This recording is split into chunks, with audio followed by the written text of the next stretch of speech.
ខ្ញុំខែគុំឆ្នាំនេះបញ្ជន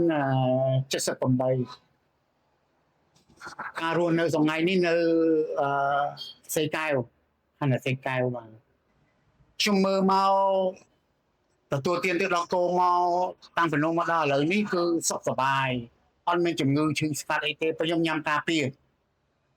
នេះគឺល្អ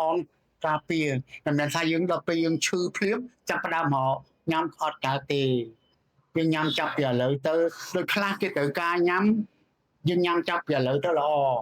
អាយុ50យើងញ៉ាំអីទៅកុំចាប់ឲ្យដល់យើងវាឲ្យដើរមួយចាប់ផ្ដើមយើងទិញញ៉ាំក៏វាមិនល្អដែរមែនទេ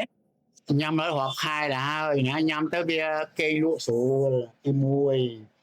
វាធ្វើដំណើរទៅណាមកណាដូចមាំទាំជិះម៉ូតូបើកឡានបានសុំតសើចុះដល់គោនឹងឲ្យមានដៃជំសោះសាយប្រាប់ភៀវដែរអូអានឹងណែនាំបានខ្ញុំណែនាំបាន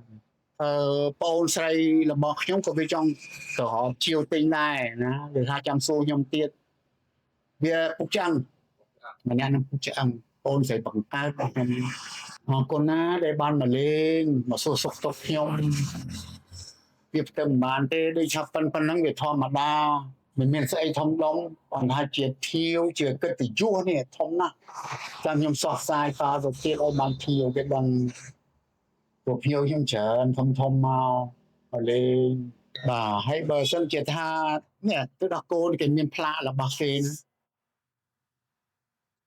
បើសិនជាតែការមកយើងមើលតាមផ្លាកយើងជាវចោះមិនខុសទេខុសមិនណាទេជាការមួយយ៉ាងល្អហ្មងណាអរគុណណាដល់ពូឥឡូវខាងក្រុមហ៊ុនមានជាระดับពូទាំងស៊ីណានោះទៅระดับពូជួយចាក់ដើម្បីជូនលោកពូអូអរគុណច្រើនណាក្រុមហ៊ុនជូនពរក្រុមហ៊ុនសុខសប្បាយកញ្ចក់ប្រជុំឲ្យភ្ញៀវចូលច្រើនណា